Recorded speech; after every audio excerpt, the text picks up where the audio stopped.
Hey, it's the Chief, bonding with board games, and this is an announcement of a new playlist series I'm going to be doing on channel.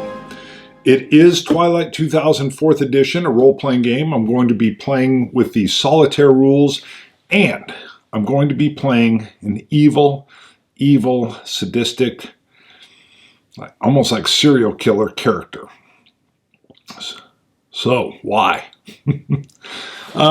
First, I've been playing this game already with Dan Picaldi from No Enemies Here and Ron Nicholson, and really enjoying that RPG play with me as the referee, and then them playing sniper and an Air Force guy. And you can go see that under the Twilight 2000 playlist I have.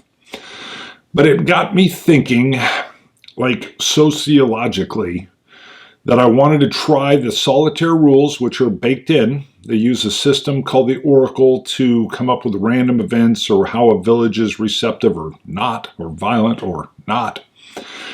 So I was very intrigued with that.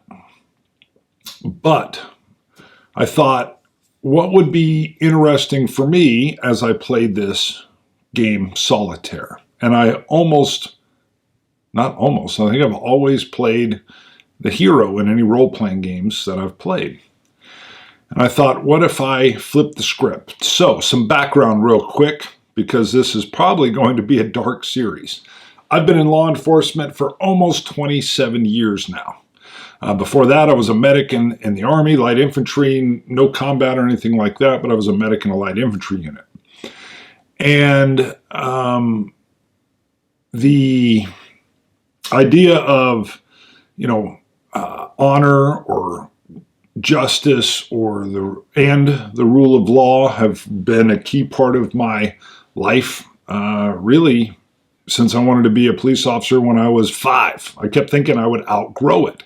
So I've never been as much into the true crime stories or anything that, pattern after serial killers, but I am from Wichita. I was even undercover for about a year in a narcotics unit. And during that time, BTK, who was a Wichita serial killer, had resurfaced. And I was even on that task force. Now, I had the most minor of all roles in that task force. As an undercover, we would observe or follow leads on suspects that people thought, hey, that might be BTK. And I had nothing to do when he was finally arrested or anything. So, no self-aggrandizing there. I was on the task force, but I was actually on the off rotation when the man was even caught. But I thought post-apocalyptic in Poland, where this is, what a fruitful fictional land to play through from that evil standpoint. So let me explain a little bit about the character play. I've created a character named Kanan Krieg. I had some great suggestions on names. I was struggling a little bit, and the suggestion of Cain from Cain and Abel fame came up. The first murder, the first evil killing. I didn't want to go with the straight Cain, so I played around with it and checked, and these are real names that could be out there, but they're not based on any individual. So Kanan, Kaynen, Krieg. And I thought Krieg was more like Blitzkrieg or Lightning War. It was kind of warlord for someone that was named Krieg, so I thought, perfect. I believe this character changed their name at some point in time. We'll see. I haven't fleshed any of that out, but I believe they chose these names intentionally. But my character, to be placed in Poland 2000 while the war is going on, was, before everything fell apart in Poland, a contractor. Much like you've seen Blackwater or some of these other real-life ones. This individual started a mercenary-ish company, contractor company, supplier of equipment and soldiers called PMGM. Now, he's referred to it as PIMGM, but it is a capital P, a capital M, a capital G, and a capital M. And for him, it actually stands for Pink Mist, Gray Matter. It's like his own inside joke. But he calls it PMGM, or PIMGM is what everybody kind of in the military world has started to call it. PIMGM is going to handle, whatever, X amount of soldiers doing security duty over at X amount of bases or whatever. So PIMGM or PMGM, but again, it's his own sick internal joke that it's pink mist, gray matter. His appearance, he's 35. He has, it's an unsettling eyes. People have referred to them as dead eyes, or kind of not quite that 1,000-yard stare, more of that seeing right through you or seeing to the depth of you. I've got it as deathly stare, from that to dead eyes, somewhere in there. And I've even created for this picture, if you've seen the thumbnail, that is a good representation of what those eyes are. They're unsettling. His moral code is, my moral evil is natural. Moral evil is like murder and rape and torture, those things. Natural evil is seen more like an earthquake that kills a whole town.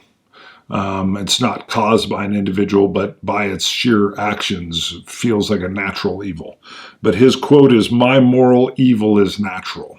So a little play on that. His big dream is King Me. Very narcissistic, extremely intelligent. So his skill sets, strength, not too strong, D. He's been working behind the scenes. He's a CEO of PIMGym. He's a little bit older. He stays in okay shape. He's not overweight or anything, but he's not extremely strong either. His agility, C. So he can move around, but he's no trained killer. His intelligence is A. It's through the roof. It even comes down as one of his specialties, is that high intelligence. So, and under this category, he has a D in recon, a C in survival, and a D in tech. Under empathy, he's an A, and you may think, A for empathy on a serial killer, kind of sadistic killer? Well, he doesn't have the empathy for the person, but it was the only way for me to, what I wanted to show was a C in command. He's got a very commanding personality, a B in persuasion, extremely persuasive. And then I gave him a D in medical. So his strengths lie on this intelligence and this empathy side with a sadistic killer mode. So for specialties, he has killer. Killer in this game means that if he were to kill someone who was wounded or execute a prisoner, normally a normal player suffers some mental stress for that, PTSD or whatnot, and they would take a mark in their mental stress box. If you were a killer specialty, you don't. You kill without remorse.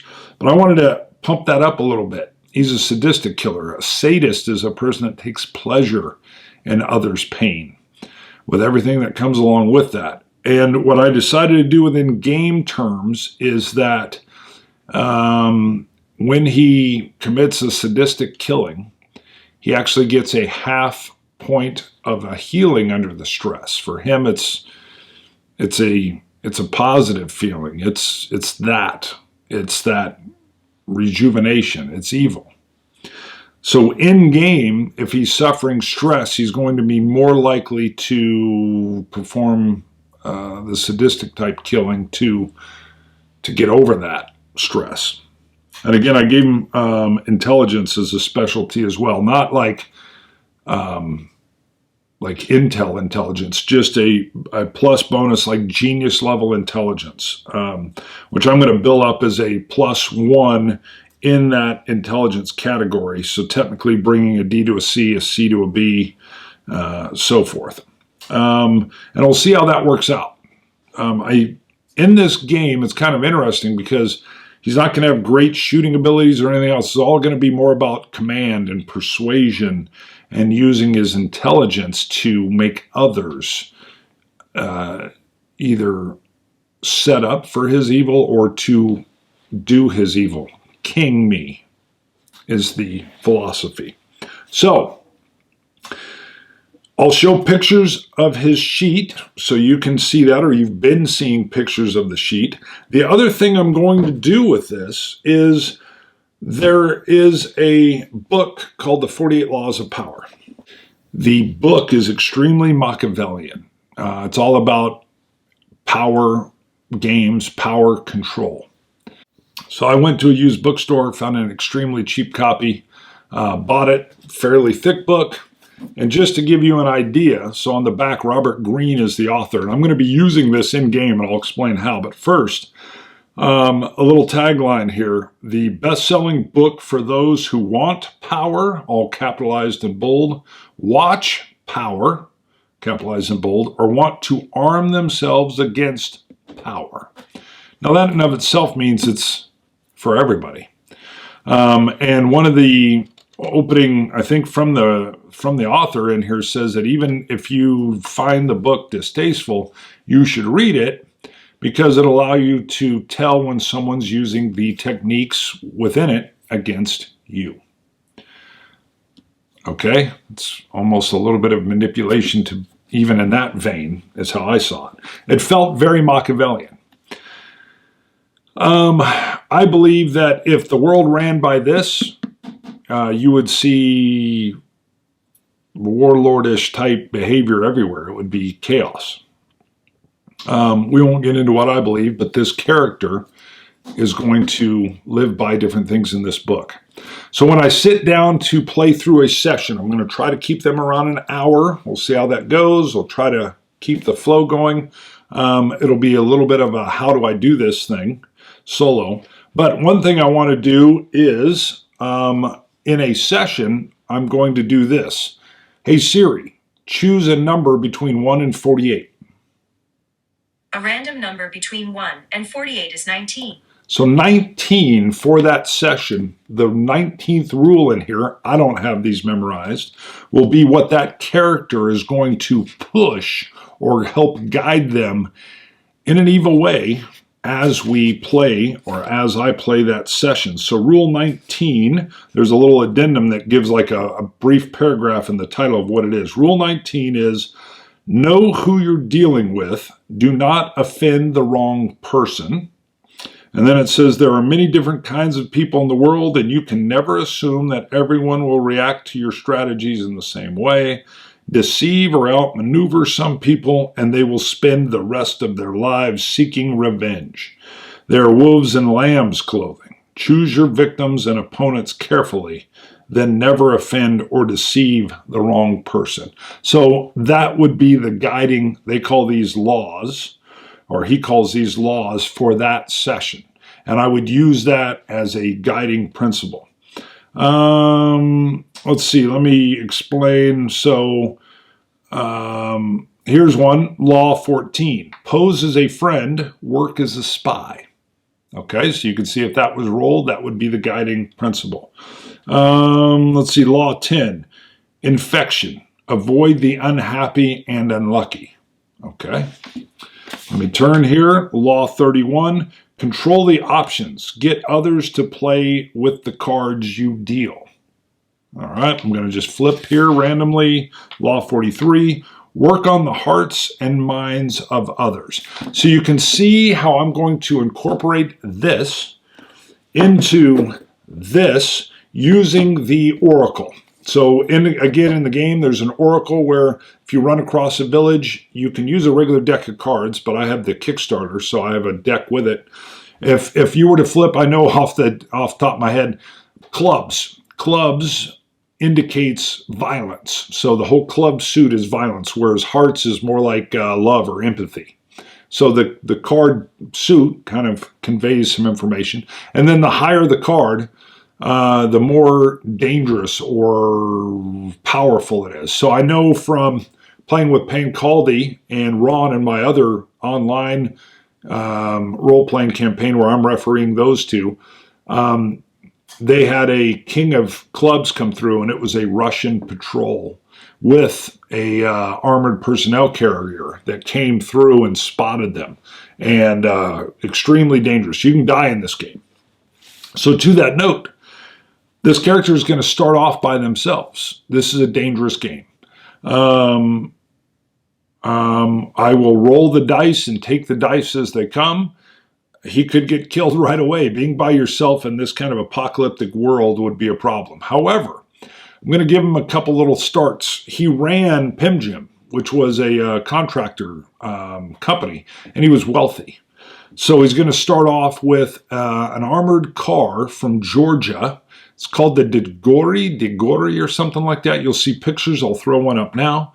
He's got the ambulance version, but he's converted it not as an ambulance, but into a sleeping rack that comes down or can be stowed up in like a working desk or tool work desk area simply for him. So he can sleep in the vehicle, he can work on things in the vehicle, and it's going to have a turret at the top that is armed with both a 50 and a 7.62 and M240 that he can remote control from inside. He has better tech skill. His tech skill is A, intelligence, D, tech, than actual ranged combat or heavy weapons, but he can work this from inside the vehicle. It's not the strongest vehicle out there. It's not like a Bradley or anything like that, so he's still got to be careful, but I wanted to give him something to start off with that leans toward him. And but again, he's a civilian contract company owner, and so he's going to start off with some better resources, as if he sourced this vehicle and had it modified personally for him via his company. So that is what we will be playing. I will be filming them as I can. For those of you that know, I'm still working full-time, and I have a whiskey show, Scotch Test Dummies. If you like that, you can see that. And I still have my Bonding with Board Game show that you're watching now, that I'm putting out reviews of different kinds of board games that come in and stuff. So, but I'm going to try to stay on at least 2 of these episodes a month at least. And if I'm really enjoying it, I may be able to get out more. Longer sessions, I'll probably cut down to an hour.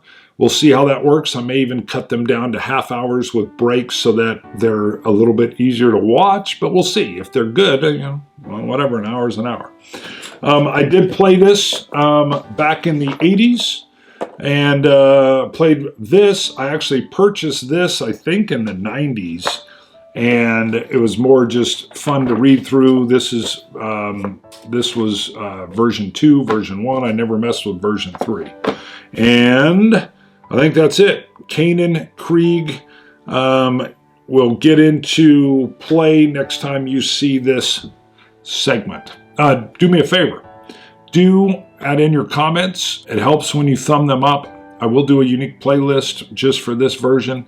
And I do have a Patreon page under Bonding with Board Games if you go to Patreon. And if you like the content, it sure does help there if you can do as little as $1 a month or whatever you feel like giving. So I think that's about it. I will not be doing, and I'll remind as we play, it's more theater of the mind. I will not be using the battle maps unless they seem to work for showing some area. I am working, I've purchased Foundry. I think Foundry would be good for this. But I haven't, that's a whole nother skill set that I haven't figured out yet. So as this goes, if this works, maybe I'll learn the Foundry skills as well. All right, it's Bart, or also known as the Chief, Bonding with Board Games. You'll be seeing Kanan Krieg, and it should be ugly. So